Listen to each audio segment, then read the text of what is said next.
the alley is TF3, but is a single-family residence, and property to the west is a vehicle repair shop. Let me get back to the aerial image here. This is a vehicle repair shop, which also has conditional use for used vehicle sales. According to the comprehensive plan, this site is kind of a mix of residential and commercial zoning. It is within the established center area, which encourages infill development. And with the unified zoning code permitting this type of a use in limited commercial zoning, staff is recommending approval of this item. It did go to DAB 4 on December 2nd and got a unanimous approval 8-0. One individual spoke in opposition to it. He is the owner of the property to the north. We are recommending approval subject to several conditions. Most of them are pretty standard for a used vehicle lot. The first one being that it would only be for the sale of cars and light pickup trucks, no sale or rental of trailers, boats, motorcycles, or scooters, or recreational vehicles or trucks any larger than a pickup.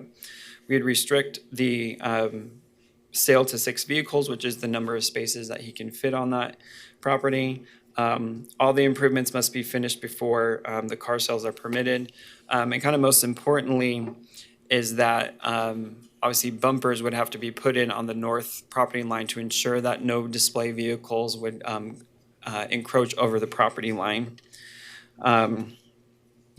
Other than that, they would have to provide a site plan with the 5-foot setback showing on there, so they'll have to revise the site plan and provide it to planning for approval.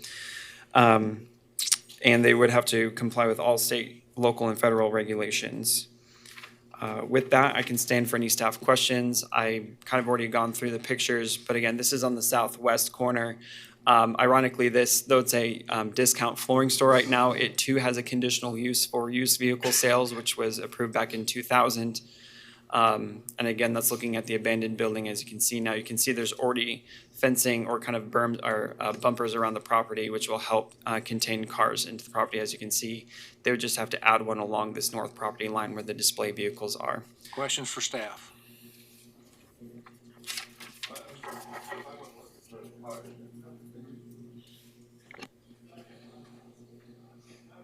If I want to drive one of the cars that's for sale, do I have to back out onto the street? I will defer to the applicant. I believe they could back them in to their parking spots, so you could drive out onto. But again, I can defer to the applicant. Mr. Blick? Question I have, did you have a site photo going west? Across the street? I believe, There was another car lot across the street. That's why I was just wondering if you had a photo of that or not. I did not, but you could see it on the aerial. I apologize. There we go. Thanks, Jim. You can see it on the aerial that this is the building they do repairs on, and their lot is quite full of cars. They have 48 cars in their parking lot, and they're parking on the sidewalks. I just noticed when I drove by today. Gotcha. Additional questions for staff? Mr. Richardson?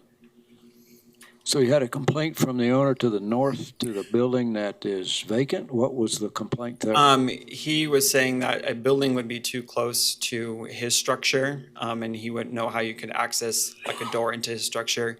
But that would be taken care of with the 5-foot setback. There would be at least 8 feet between the structure that the applicant is proposing and the sidewall of the building there. In his testimony, and it could be, and it's in the DAB minutes, which is not provided to you, but there's record there that he actually is looking to sell the property.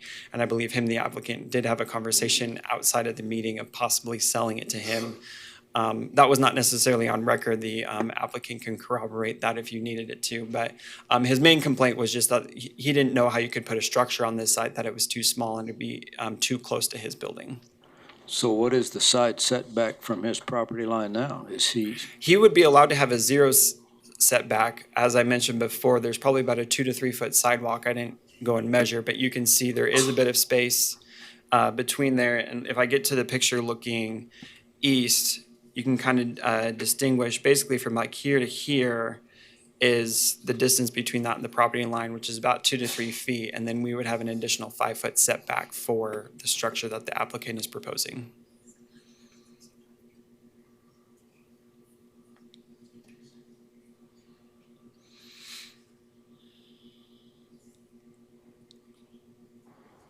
So if the owner of this property built a fence, he wouldn't be able to open the doors on the south side of his property. That kind of stops my clock a little bit, how that all got built, but I guess it's not germane to this case. Yeah, it's his property, not the applicant's. Additional questions for staff? Thank you. Agent or applicant, if you come forward, please, you will have 10 minutes. Although brevity is appreciated. I'm sorry, I'm kind of nervous right now, but all I can say is that I'm here to. State your name and address. My name is Miguel Roman Cortez, and I'm the owner of this property, and I'm here to beg you guys. Let me do this. Business for my future, and because the reason I'm trying to do this is like, I'm sorry, I'm kind of nervous. I'm sweating. Take your time. Yeah. I got my car lot on 4521 South Broadway, and I don't get any mails from the property owner. If the state sent me some letters on the mail, I never get them, and that's the reason I try to do something for my own.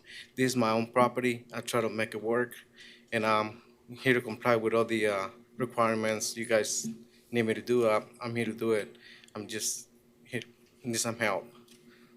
Questions for the applicant. Mr. Blick. So I'm looking at your site plan on here, and based off the map that's shown right there, that's on displayed, there is grass that's actually in front. And Yes, you're in the you're middle, showing right. parking lot, that you're gonna increase these parking stalls over. There's grass, that's right there. So you're gonna put 6 stalls across the front, and that's gonna show the vehicle, because you can sell up to 6 cars, it looks like. Yes. And that's what you're showing for display parking. So are you gonna pave that grassed area? Yes, we're gonna get rid of the grass and put some concrete. Okay, and then also is where it says customer parking, so if a customer wants to come in, they're gonna have to come in through the driveway and park sideways, or come through the alley to park. Is that basically how you have that set? And you can only have for 1 car? So if you wouldn't be able to have a second parking, Okay, actually, There's customer the parking. customer parking here. There's the customer parking here, and there's another employees, my office, my ADA parking, and these are the displays. We're gonna go in and out from here. so if you It's have gonna a, be closed. so if you have a second customer that's not ADA, then they couldn't park into that other ADA stall, is that correct? That's why we got an extra one. And you got an extra one? Yes, this parking, customer parking, DA. Yes, this is double, but it's required by law. Do you see it sufficient to be able to have, what if you have a second customer come up? You're showing 6 cars, possibly. I never noticed that. So we got a parking for employee, DNA parking, customer. Guess we need another customer parking. Scott, you want to add to that? The customer parking that's provided meets the code requirement Based off the square footage of the, and the number of vehicles, yeah. Okay. It's based on the size of the lot, actually. This is not, I just see it's just a flow issue, that there's really, unless they're coming through the alleyway to park or something like that, it's gonna be really hard for someone to take that corner and then park sideways. Additional questions? Mr. Richardson?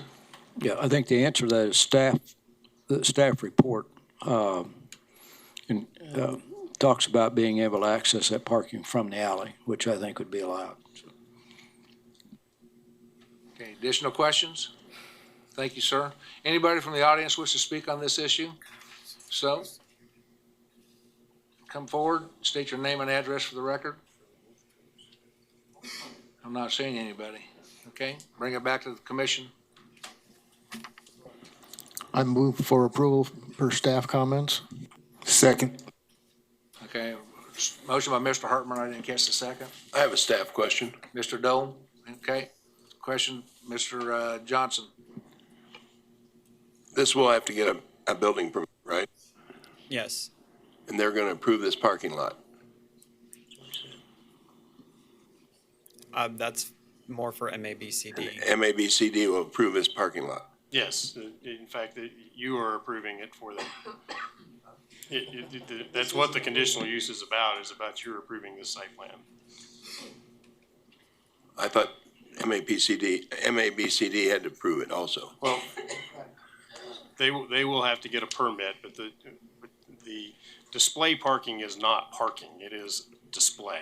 It's not customers coming in and parking their vehicle. The only parking that is customer parking is labeled as employee and customer parking. And it meets all of the standards in terms of parking. The display area is not required to meet parking standards in terms of drive aisles. In fact, lots of vehicle display for sale parks vehicles in stacks, and then the vehicles have to be moved by the employees in order to be test driven and so forth. Additional questions? Mr. Blick? It's more about a statement on this one. I just don't see how it's feasible to have, basically it was a parking lot for a hotel, or it was actually a multifamily. They closed it down about 6 months ago, I've seen. And using a parking lot to, I just don't see how the turnaround, the flow, everything to be able to display vehicles and have adequate parking for this parking lot. Additional questions, statements, or comments? Seeing none, we have a motion. Go, Mr. I Blick. make a substitute motion to deny based off my statement. Is there Second. There's a second. Any further discussion? Those in favor of the substitute motion signify by the upraised hand. 1, 2, 3, 4, 5, 6. Those opposed, same sign. 1, 2, 3. We have 8. Okay, let's go to the original that voted in favor of the substitute motion. 2.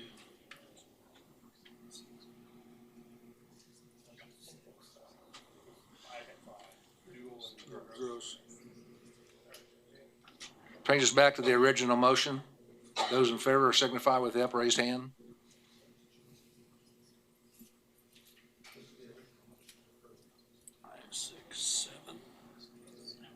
Okay. 3, 4, 5, 6, 7, 8. Those opposed? Be the rest, okay? 8-6, does that sound right? Okay. Motion passes. Next item, please. 4.4, PUD 2019 dash. Okay, let's take a 5-minute break. I think everybody appreciates. Sorry about that, but you'll appreciate our attentiveness.